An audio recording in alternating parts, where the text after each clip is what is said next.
abatulaba mbalamusiza nnyo ne mbeebaza emirimu gye mukola n'ensaasira abalina ebizibu byemutuusemuko aye twebalizaako abafunye ebirungi. Kabadde nno kabanga kanene nga tutulabagana okwogera ku nsonga zaffe ez'ettaka. Erinnya Kizito Moses Gambobbi nga nvudde mu kitongole ekya Buganda Land Board.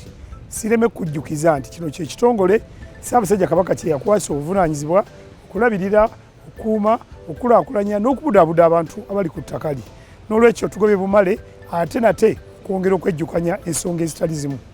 Olwaleero twogedde ku nsonga eyitibwa eya liizi. Liizi nno y'endagaano nannyini ttaka gy'akola n'ow'ekibanja n'amu obuyinza obwenkomeredde okubaako by'akola era ebiruŋŋamizibwa endagaano eyo gye bakoze eteekwa okubaamu emyaka liizi eyo gy'egenda okumala, biki ebigenda okukolebwa ku liizi eyo. N'olwekyo eyo ndagaano nkulu nnyo okuseesetuka okufuna ekyapa ekyo ekya liizi.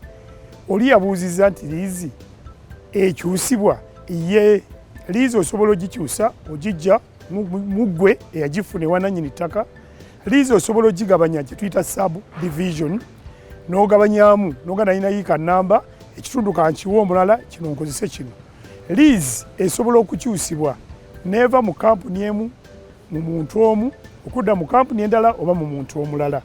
Naye okukola ebyo byonna olw'okuba nga bwe twayogedde nti ndagaano wakati wa nannyini ttaka n'oyo ayagala liizi, nannyini ttaka alina okumanyisibwa oba okutegeezebwa ti ngenda kukyusa liizi eno oba ngenda gigabanyaamu oba ngenda gitunda bukolokolo.